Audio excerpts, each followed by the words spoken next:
So this Saturday we be reading Vayakhel and Pekudei,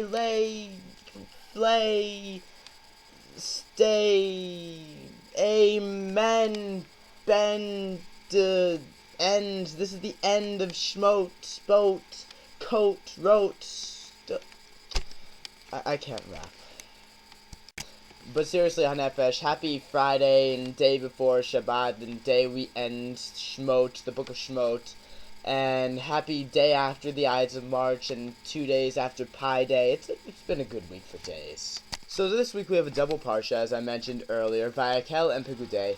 And I gotta say, they're not really a very interesting couple of parshiyot.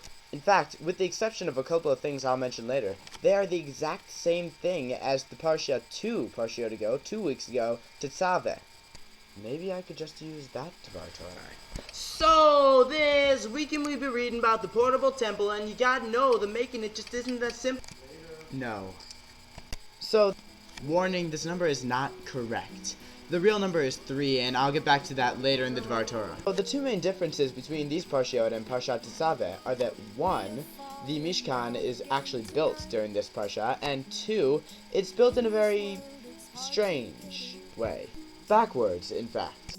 Backwards? How could you build the Mishkan backwards? So you know how when you're constructing a building or even starting a project, you want to start from the basic, larger parts before you actually get into the small details?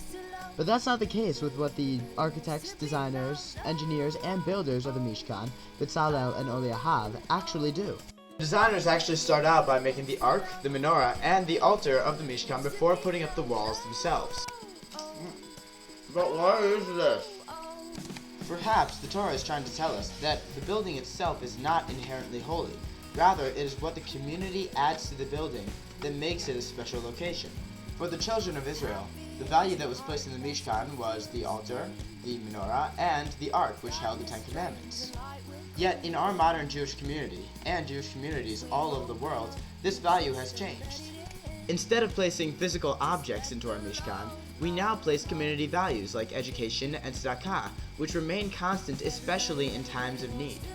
Although I have to admit, we still do build some pretty fantastic looking synagogues, and instead of having a menorah in our Mishkans, we do have miniatures.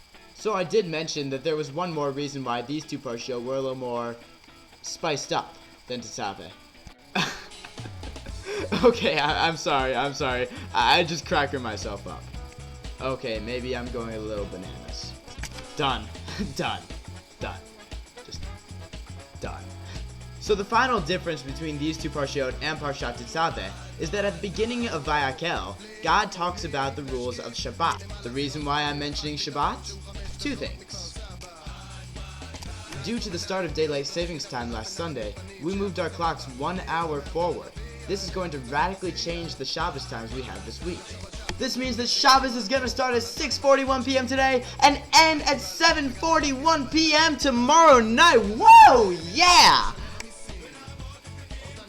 Have a great Shabbat!